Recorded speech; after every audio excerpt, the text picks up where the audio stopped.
Hello again, online students. It's Dr. Buer coming to you on this Monday. I hope that you are enjoying the summertime. The weather can't seem to get beyond hot and muggy. Hopefully we'll have some great sunny weather this week. But I wanted to come to you with our weekly video update just to check in on the class and let you know what's coming up. I especially want to wish all of you dads out there a belated Happy Father's Day. I hope it was enjoyable. I certainly enjoyed spending time with my kids. We got to do just some fun things, made chocolate chip cookies, watched a little TV, nothing too fancy, but just a good time together. So without further ado, let's go into our material for the week. In NT113, tomorrow we're going to finish up working on historical criticism and the 7 major areas of New Testament study. And then for the balance of this week and into the next, we're going to work on what you might call gospel criticism, various areas of gospel study, synoptic, source, form, and redaction criticism. I've always enjoyed this area of study. To me, it just gave me so many ways to understand the details of the Gospels, and it really made them come alive in a way that I had not understood before.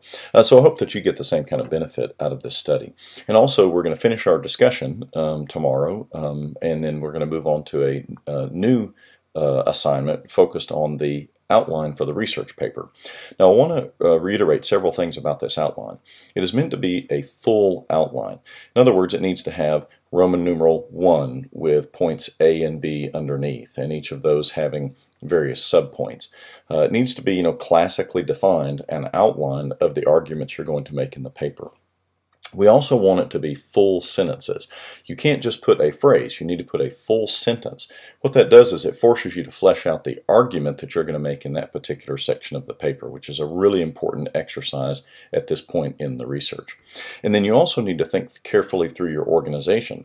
Does it logically flow? Does it have a beginning, a middle, and an end? Does it have good arguments, and are those arguments supported with points that are appropriate?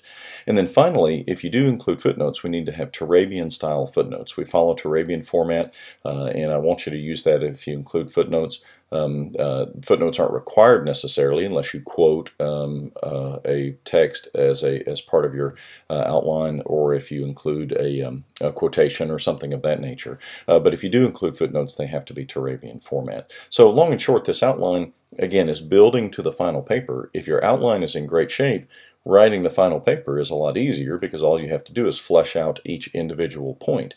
But we're focusing here on organization, on structure, on complete thoughts, which are going to form the skeleton on which you put the rest of the material for your paper. So please think about that and work diligently on that as you move forward to turning that in next week. Thanks again for watching this weekly video. I hope it's helpful and informative.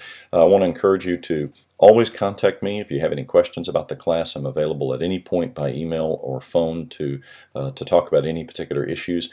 And I pray that this class continues to be an encouragement to you, that you grow in it, and that the Lord really uses it to further your education, both specifically and generally as a minister of the gospel. So God bless, and I will look forward to seeing you all next week.